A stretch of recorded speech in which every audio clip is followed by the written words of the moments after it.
The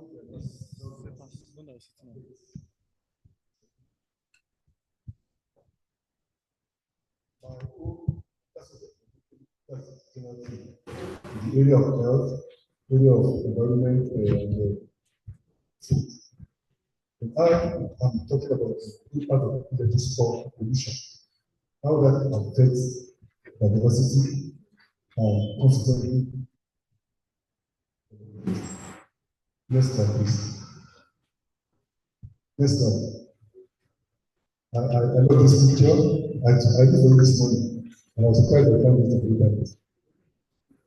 This is from good journey in morning. I think I'm going to yeah, okay. Did you read it? Yeah, you read the English version. I didn't know. Excellent. Anyway, this is a many of us are ready to remember this something. I want to I take it. So this is number one.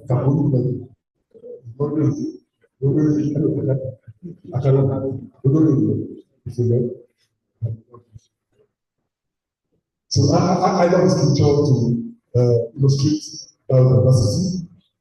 These people are going into on the assignment mission as a team. So their success is very often the cost of the biodiversity. That is called another. You see, when everybody is feeling hot,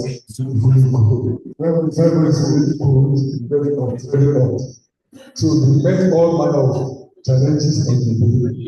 But no matter the challenge, this is the whole point of biodiversity. No matter the challenge that came up, there's somebody who could tackle it. Well, I mean, telling that we have future everybody. If all of them were of the same nature or whatever, the particular challenge can come and want everything you need. So the purpose of biodiversity is to stabilize life. I'm not talking about biodiversity at genetic level. In your own individual, like we talk about sickle cell anemia, like it is do also sickle cell AS genotype. Because the S, I don't want to go to that, that's part of the theory. S was in Africa, this is malaria. Because white people, unfortunately, the missionaries because that animals due to malaria. But because our gene, we have various tools. As individuals, the diversity of the genetic something gives you stability, gives you edge over various adverse situations. It will also be a species level, or the ecosystem level, within the particular ecosystem. The ecosystem is also this relationship helps stabilize life. Next slide. Sorry. Next.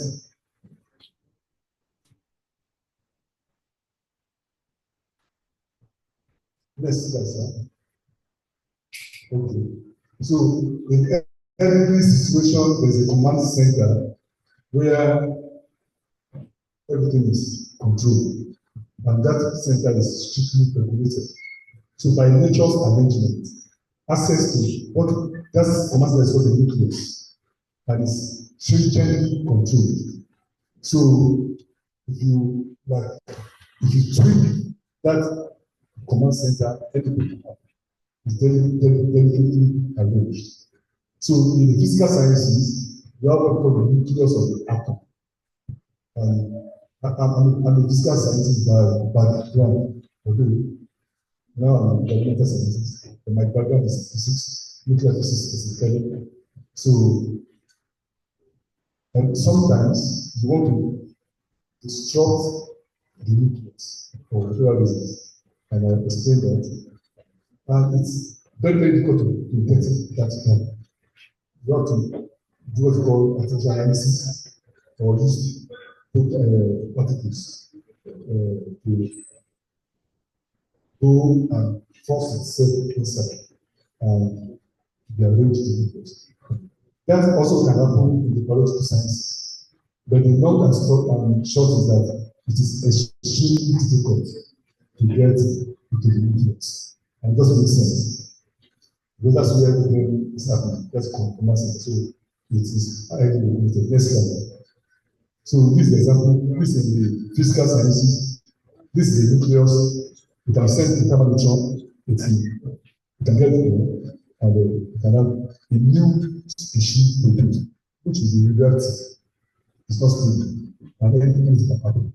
But for some reasons, we find it very useful. My PhD actually was on lithium analysis and also things. So there are lots of applications to forcing our way to the nucleus and disrupting it. Same thing happens in the biological sciences. You can get into the gene and disrupt. So it's possible by technology.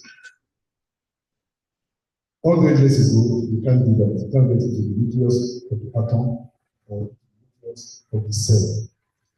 But the point I'm making this point because I hope people understand it clearly, that when we talk about engineering as if it says something, it's part of it.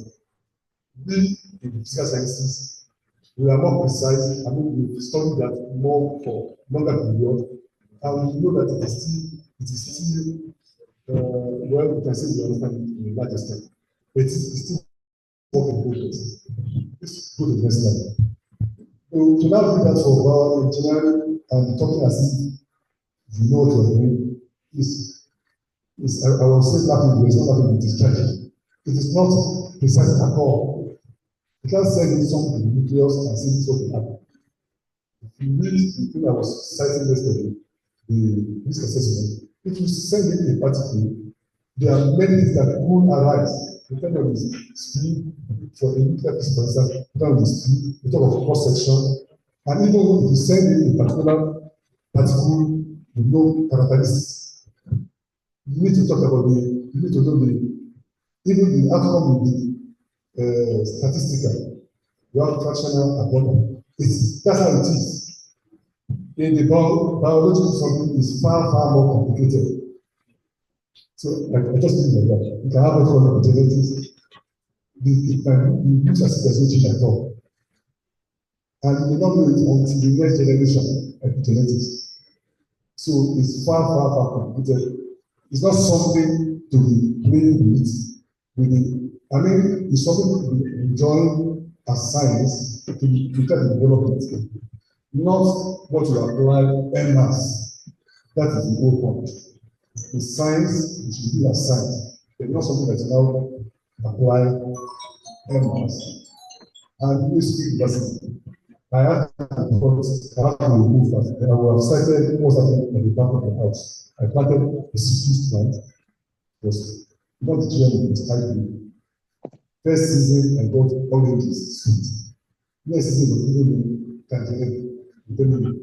And currently, I put the picture, well, it's giving both tangerine and orange. I'm telling you, that's what happens. It's unfair, it's functional, it's statistical. It's valid for GMO, so that's why people cannot, you can't take GMO something and take seed and plant it because you don't want to come out. So if you plant it and see the rain has gone, and then you find that it's giving something else. You are lost everything. So that's how people go and get it. Seed one type every year. And that ties you to supply. And many things do. So the point I'm making that this is the facility science, many of us as scientists will enjoy it. But now to be hit your chest and say, I'm going to apply it to human, to food. These are very important things. And the results are universal. Something. If we just wipe out ourselves over this short season, if you are not careful. So that's what the caution element. Let me go continue with my topic. Next lesson. So we are talking about little small. Little small is from the word of fog and smoke. But now we apply it to, so We used to define pollution as what you can see, smoke, and then concentrate. But now we have what's called small. That is, it is small due to electromagnetic radiation. So it refers to the pollution arising from invisible micro-radiation, which is associated likely with modern telecommunication. This radiation has been shown to impact biodiversity in various ways. In the next minute, 10 minutes today, I will just summarize and tell us some of these ways. Basically, two ways. Next slide. So this is the electromagnetic spectrum. And this part of it, the macro region, we use it for telecommunication, and it's everywhere. Next slide. So you can see all the devices, TV, radio, macro radio. Next slide, sir. Medical fields. Next slide. So it's everywhere. According to this report, there has been a 10 to power 18 times fold change in the level of EM radiation in the ambient environment since the 1950s. It is unimaginable. Can't imagine what we did without talking about it. Nobody there has to imagine it. It's enormous. There's no any area of human existence where there is anything like that. So the environment that we are living has changed tremendously. Unfortunately, things are not slowing down. When we go to 5G, the characteristic of 5G is that it is short range. So we need more stations, more masts, antennas. So it's everywhere. That's the big aspect. The word called having Internet of Things. So it's going to, this is already unimaginable. And there's none of us that can imagine what's going to be.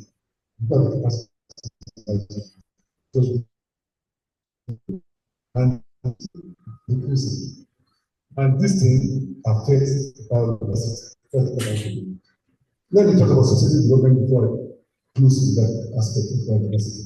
Sustainable development, like we had yesterday, you can see development that takes care of these needs without jeopardizing the future generation.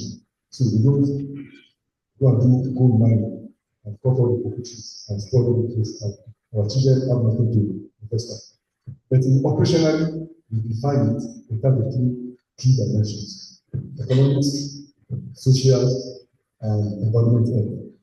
So if you need development, but to make development sustainable, you must balance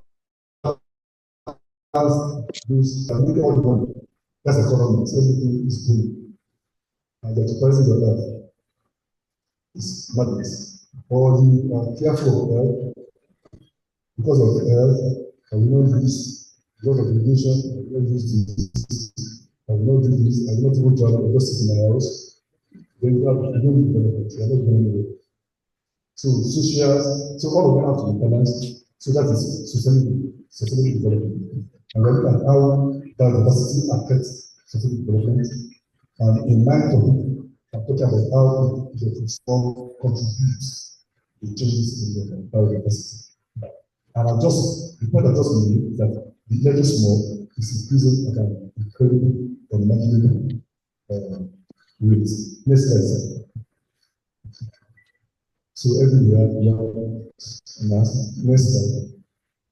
So one of the key ways that small affects biodiversity is that it interferes with the magnetic field of the Earth.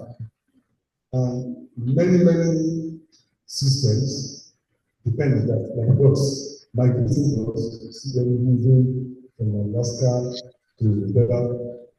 And they didn't know that they were born in one part of the world, and they still find a way to where they go and rest, and do whatever, and then come back again. All this is happening because there are some papers that we studied they follow the magnetic field of the Earth to find their place. And many times, as you can see, as well, the magnetic radiation from PTS or mast, so-called mast, it can affect it. That's why you can have to what we want to take off, we ask this switch off or put on what we call it, safe mode. Because it can bring the navigation system. And that's what they're using. Now, more we use what of rockets. That what of rockets and rockets guidance. So, what is this to change the GPS coordinate to stop the navigation system of what is coming? That's why it's going to be this. Most of the world stuff of the command center, people putting, previous interfering. Ọ̀rẹ́ ló máa sanwó fún àwọn ẹ̀ tó máa bẹ lift yẹn. So when this happens,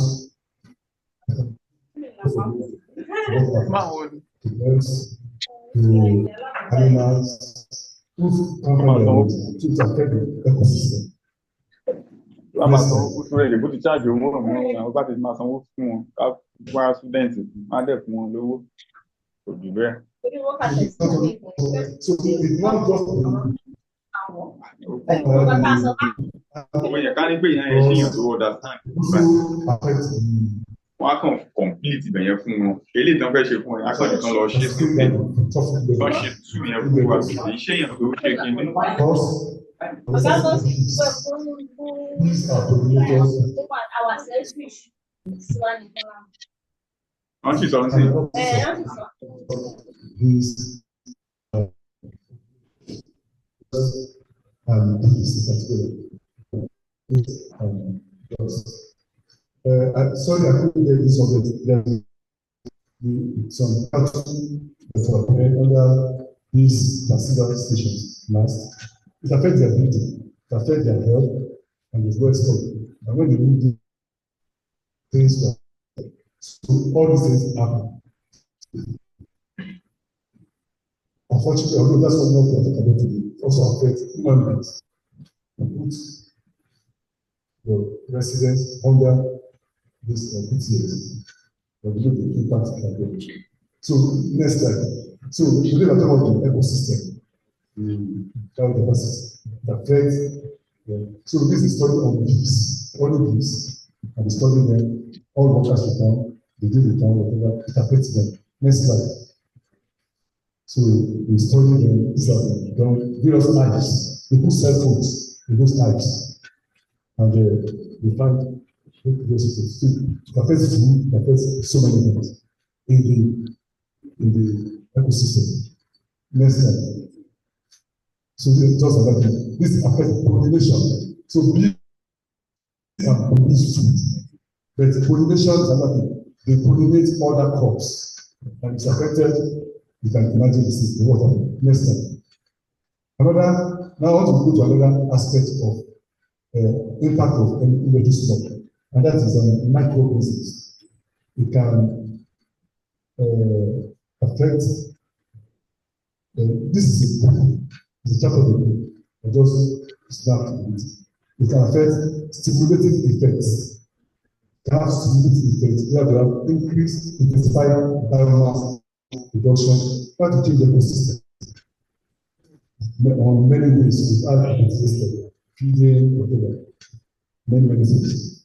And also to modify their metabolic activities. Let's move to the next slide. And I'm happy about the methodologies here from NADA. So these are the people who are talking about. Welcome. One of the things the malaria vaccine, both of them, RTS and R21 that we're using, they focus on a particular species of the Plasmodium. Next slide. I hope I have it. Next slide. Just go back. Let me clear. No, back. Yeah. Anyway, so it affects the this particular falciparum that makes sense. They're 90% of infection. But there are other species, which this thing is totally rapid, very messy. And these plasmodium filters will persist for years. So many people who have cleared the something it can still come up even without fresh infection, but it's latent and it can happen. So microwave radiation can affect all of this. And they have two slides there. Next slide. Next. So it can foster what's called antimicrobial resistance because their activities are better. As some people use this positively, and in the two slides they use it positive, but it can also be negative. Particularly, if you go to hospital, that's why they use it. Nosocomial infection, go to the hospital, one problem, most of them are infections. So it's a serious injury for them, microbiologists at the hospital. So, and the way this cause of infection, they hardly mention too small. That's what we are mentioning. Can you move to the next place? So it is known that the answers it affects the thinking. Number one, like I said, it changes it makes them more consistent. The particular microorganisms. And then people can take them and it worsens their things. I do talk about lockdown. There are many things during COVID. People found out that once you cannot, when you have people who are locked down, when you have social distancing, whatever, people's immunity dropped. Because when we interact, I get infected, I overcome it, and build immunity to that. So I have what we call robust immunity. That's what the purpose of this study to detect. These vaccines, they are useful, but it's always better to get if you can acquire natural immunity, it's more robust. It covers all the species. Sometimes it's like checking somebody's in danger, what to use what they are, so you cannot downplay the other interventions. But if you are able to, that's how it should be interactive. So you do over the years, particularly to child. I don't know go to another topic because I don't think we're talking. So let's just so we say so there are two major sources that I'm focusing on, apart from laptop, the station, BTS, mass, and also yourself. And that you have to take personal responsibility for all of this because they affect biodiversity and personal and eco system. I'm stopping renting student loan for the country. Yes, sir. That's fine. Thank you. That guy's something he said is perfect.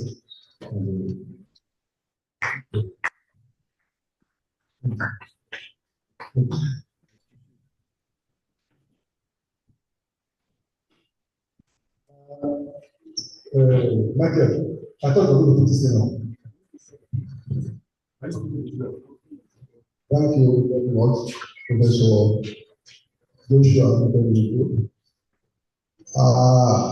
We have just presented a paper titled The Impact of Electricity Pollution on Biodiversity and Sustainable Development. Okay, so we really pray that he has not lost to this presentation. Can you please give him a round of applause? So, can you please show me?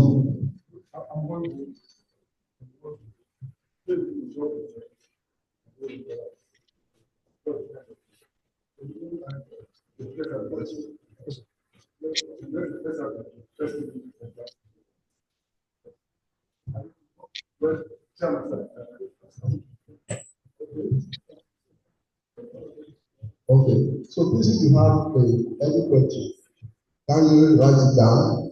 So we have the first three presentations before we begin the privilege to ask our questions. So, wherever. Thank you, sir. Summary of the presentation impact of electricity pollution on biodiversity and sustainable development, presented by Professor Joe. All right, thank you, Mr. Authority. All right. Please, if you are here, can you sit by and come to this front seat? Please come and occupy the seat here. Blessing Olabode, Blessing Olabode,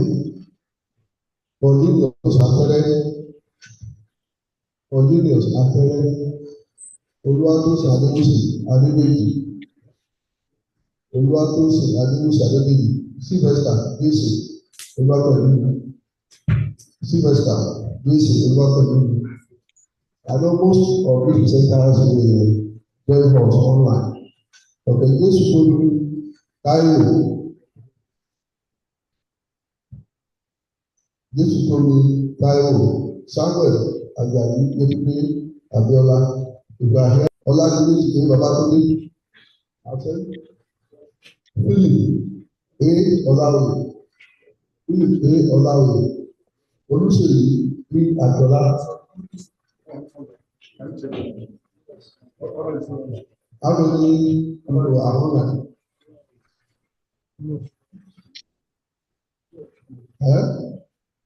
How many are in the waiting room? None for now. Okay? Olúṣèlú B. Àjọlá wọ́n wù ní ìgbẹ́sẹ̀wò. Òjò Olúdáre, Òkèèrè, Nígbè Chibù, J.A. Adéfẹ̀sọ́lẹ̀, Káàrò Kàtúnṣe Olùpẹ́ ní Peter Táíwò, Oṣùọ̀làdì, ọdún ayọ̀ tí ọrẹ lórí ilẹ̀ àwọn ìyàwó. We are still trying to join us. Àlàyé Adétọ̀gbọ́lá, Ìbẹ̀rù Richard Akọ́mọláfẹ́, Grace O. Akínláyé, B.N. Vestus. Okay. Now,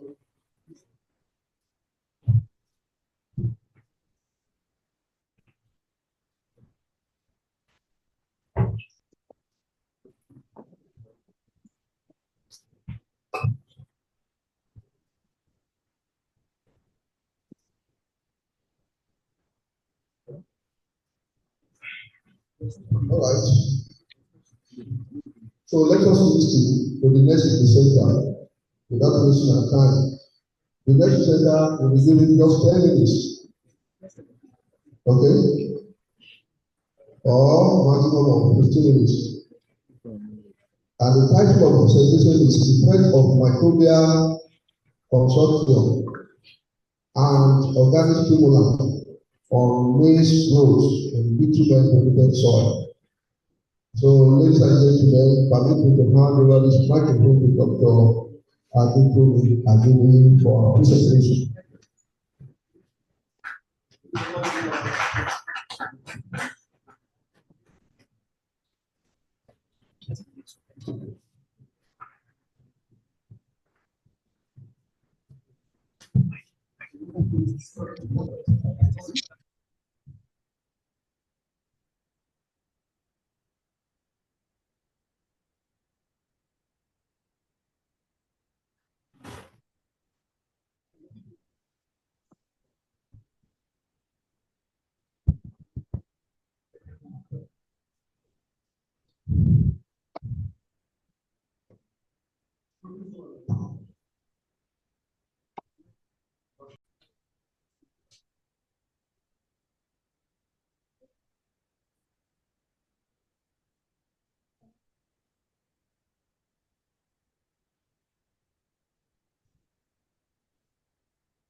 Introduction. That is explaining the relationship between resources, which is like one of the main things that brings about pollution in an environment, and how from these resources the environment gets polluted, degraded, polluted, and our quest as scientists to profile a measure by which we can remove this pollutant. So resources are mainly things that are found in our environment naturally, which can be used or exploited or explored for economic resources. And these for economic benefits, and these benefits can bring about various developments. However, at the beginning of the conference, we should always keep in mind sustainable development anytime we are considering any of our resources that are to be explored for economic benefits, such that as we are meeting our current needs now, we are not jeopardizing the future generation meeting their needs also when we are or are not here. And in the process of exploring or exploiting our resources, we have the environment being degraded because most of these resources are covered or they are not easily accessible. In trying to get access to these resources, sometimes we blast, we various methods are employed to get to these resources. This brings about degradation of the environment and ultimately pollution of the environment. Remediation is a means that remove pollutants or toxic substances from the environment. Methods by which we can do that. We have bioremediation, phytoremediation, chemical remediation, and all. But the study focused more on bioremediation, how can microorganisms, and that's where we came from, the effects of microbial consortium. And on the bioremediation, I also put maize planting. But we're looking at the effect of remediating this bitumen polluted soil and how planting of planting a plant on it, how they are able to thrive on this soil after they have been remediated. Next slide, please. Next. Okay.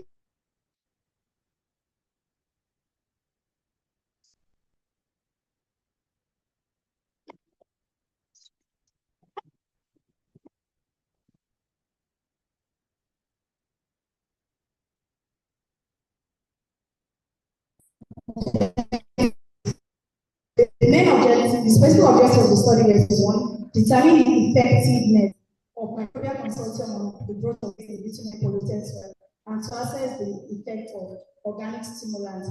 For this study, fish-borne waste was used as the organic stimulant of choice. So to assess the effect of fish-borne waste on the growth of maize in bitumen polluted soil.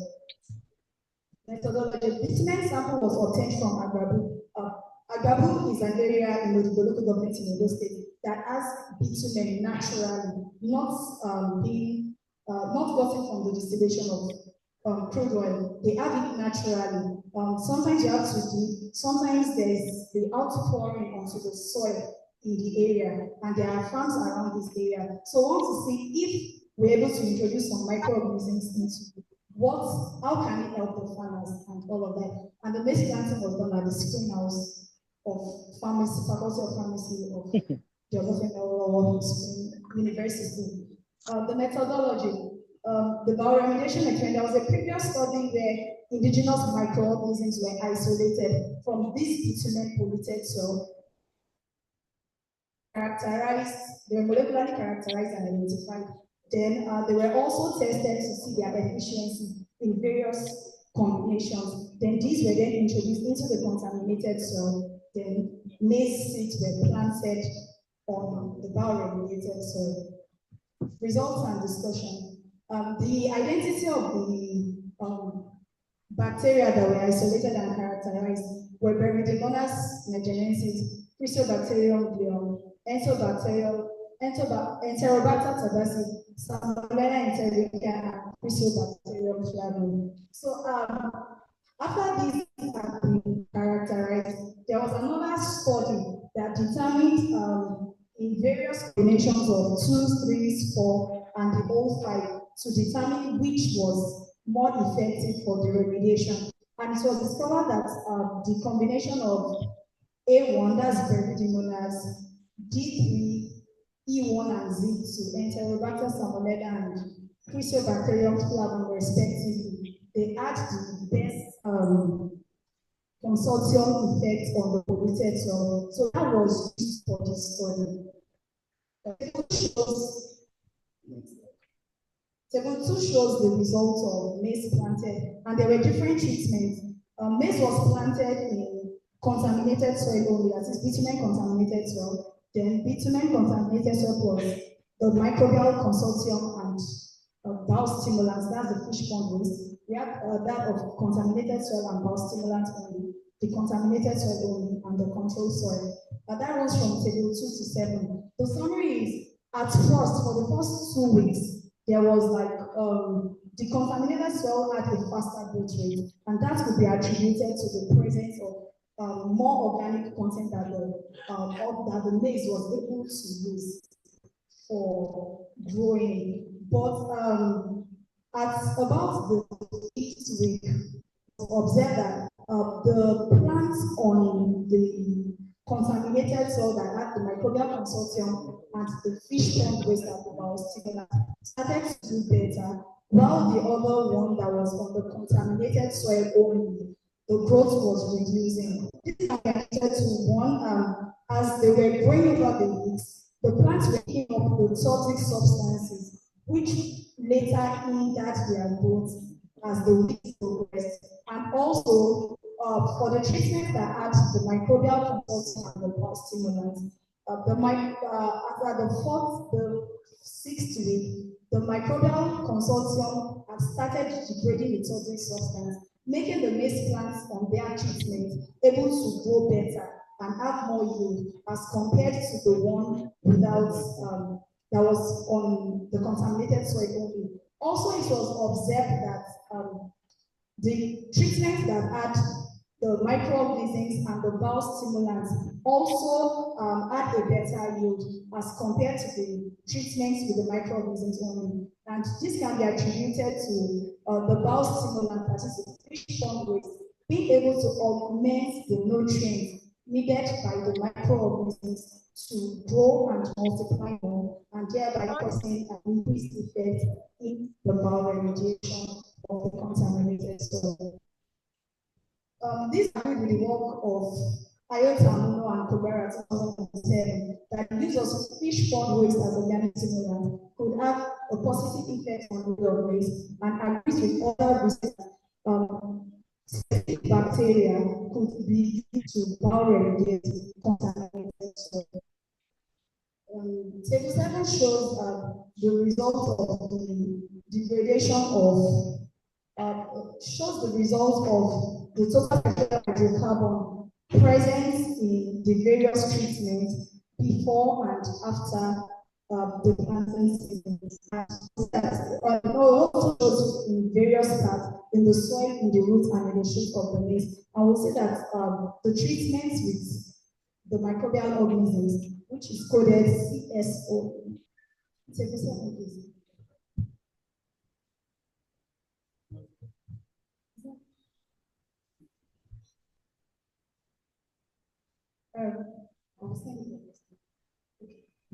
Which is coded CSO. It adds the least concentration of total petroleum hydrocarbon as compared to others.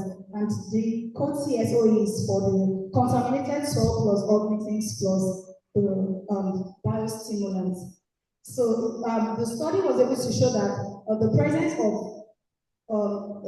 pre-selected microbial consortium along with a biostimulant has more effect on the bioremediation of the polluted soil as compared with the organisms alone or with the biostimulants only, and also in comparison to the contaminated soil. Conclusion and recommendations. The remediation of the bitumen by the bacteria varied with concentration and synergy. The consortium of organisms remediated the contaminated soil that was used for planting. Recommendation: use of indigenous isolated microorganisms should be encouraged for remediation purposes, as other industrial-based remediation purposes always have side effects that could later have deleterious effects on the environment. Here are my selected references. Thank you for listening.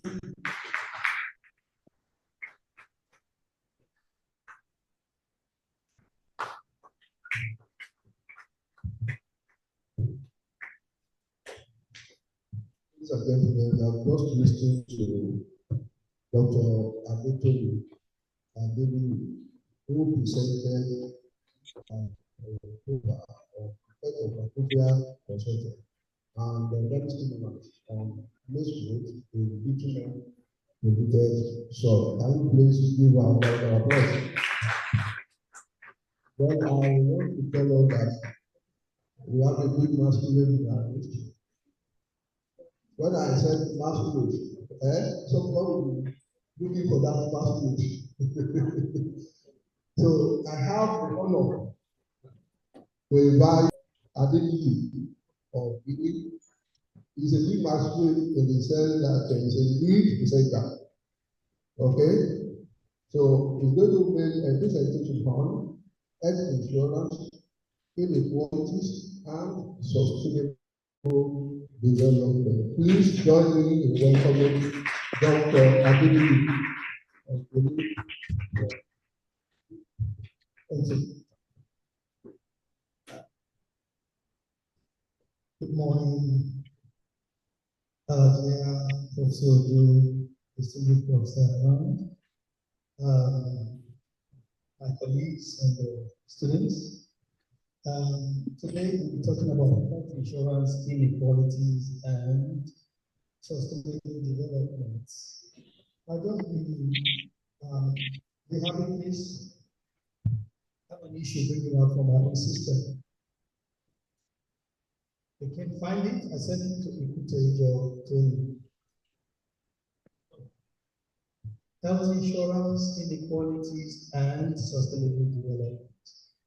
Well, while they're looking for that, the keywords here are health insurance, of course, inequalities and sustainable development. We have been told several things about sustainable development. But the summary of it is that sustainable development consists of 17 goals that were enunciated by the United Nations, agreed to by all member states of the United Nations, that it will be their target, their goal to pursue for the next. Then it was 2015, so between 2015 and 2030, this will determine how all nations that are part of the United Nations move towards achieving development, which are sustainable.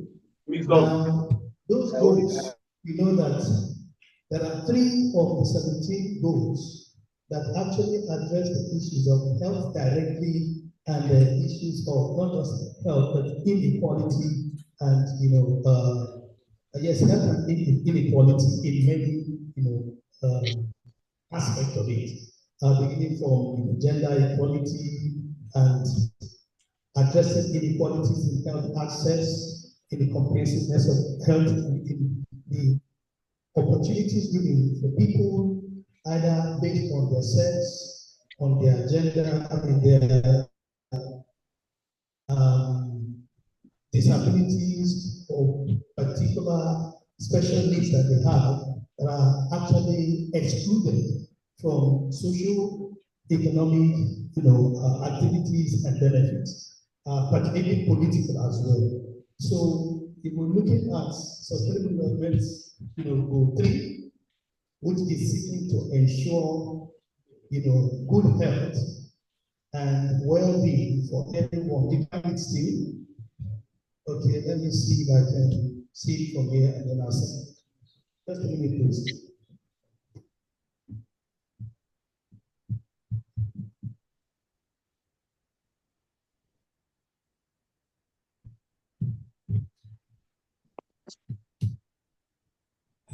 You want me to send it again? Yeah. Don't find it. Yeah.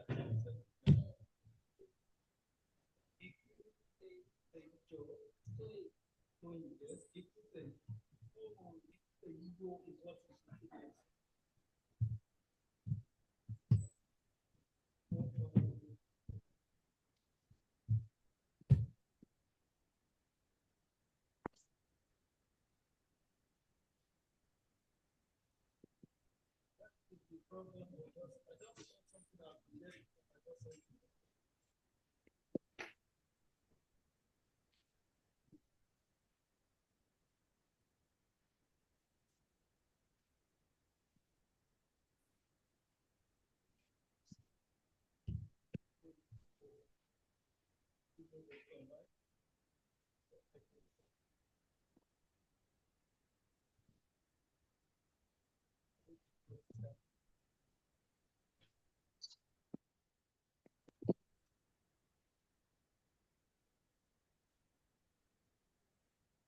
like I was saying, that's, we.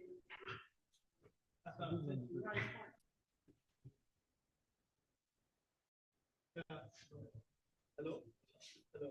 Okay. So move to the next slide, please.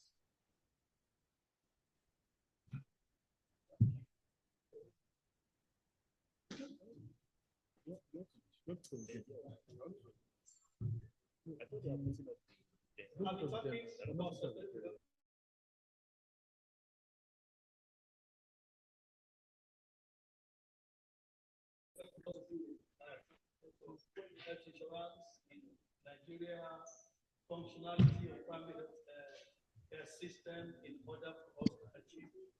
So, why not?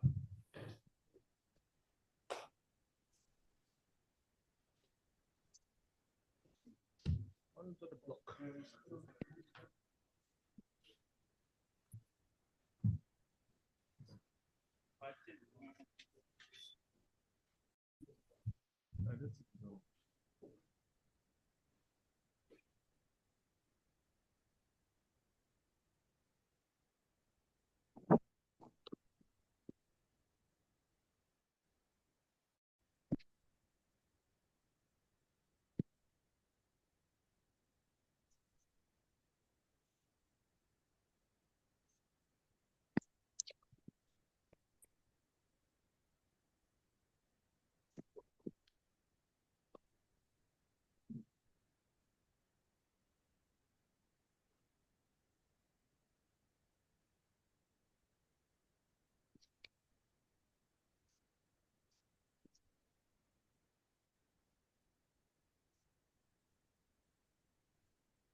So, let's go.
Next slide.